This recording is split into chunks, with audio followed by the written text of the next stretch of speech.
বারো মাসে তেরো পার্বণ, আর বারো মাসে তেরো পার্বণের মধ্যে সব থেকে এনজয়েবল পার্বণ হলো জন্মাষ্টমী। জন্মাষ্টমীটা সবাই আমরা খুব এনজয় করি, কারণ এটা ছোট্ট হলেও যেহেতু সবাই আমরা গোপালকে বাড়ির একজন সদস্য বলে মনে করি, তাই সেই জন্য তার জন্মদিনটা বাড়ির যেমন একটা জন্মদিনকে আমরা মানাই, ঠিক সেইভাবেই স্পেন্ড করা হয়। আমি আগাগোড়াই এইভাবে করে থাকি, কারণ আমি ছোটোবেলা থেকেই দেখে এসেছি আমার ঠাকুমা ঠিক এইভাবেই হচ্ছে জন্মাষ্টমী পালন করতো। খুব একটা বড় সড়ো করেই সবাইকে নেমন্তন্ন করতো, পাড়ার সবাই আসতো জন্মাষ্টমীর পরের দিন, মানে নন্দ উৎসবের দিন।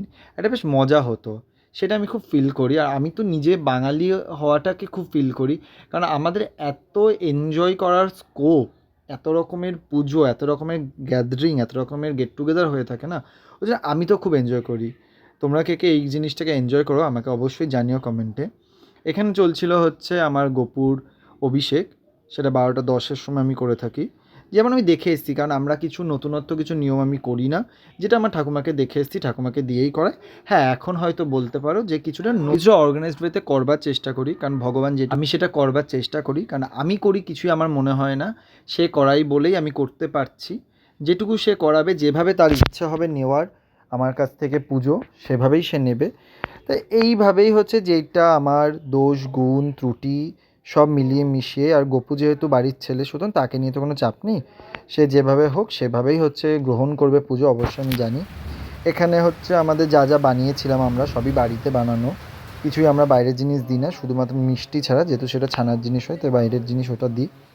এটা আগাগোড়ায় আমাদের বাড়িতে খইটাও পর্যন্ত হচ্ছে বাড়িতেই ভাজা হয়, কিছুই আমাদের বাইরের জিনিস ইউজ হয় না। এখন কালের নিয়মে সব কিছুই করতে হয়, কিছু করা। অভিষেকের পরে তোমার হচ্ছে ভোগ রাখ, ভোগ দেওয়ার পরে যেটা আরতি হয়, সেই আরতিটা করা হচ্ছিল এখানে। চেষ্টা করছিলাম ভগবানকে যতটা হচ্ছে সন্তুষ্ট করা যায়, সেই জানে যে সে কতটা সন্তুষ্ট হয়েছে। তা বলে আমার বিশেষ মন থেকে কিছু করলে অবশ্যই সে হচ্ছে গ্রহণ করে, এবং গ্রহণও করেছিল, কারণ আমার ঠাকুমার কথা অনুযায়ী যদি হচ্ছে প্রসাদ খুব সুন্দর হয় তবে হচ্ছে ভগবান গ্রহণ করে। একদম তাই, ভগবান গ্রহণ করেছিল, কারণ প্রসাদ খুবই সুন্দর হয়েছিল। তোমরা সবাই হচ্ছে প্রসাদ দর্শন করো, কারণ ভোগ দর্শনে দুর্ভোগ কাটে। সবাই খুব ভালো থেকো, সুস্থ থেকো। হচ্ছে নেক্সট ব্লগে তোমাদের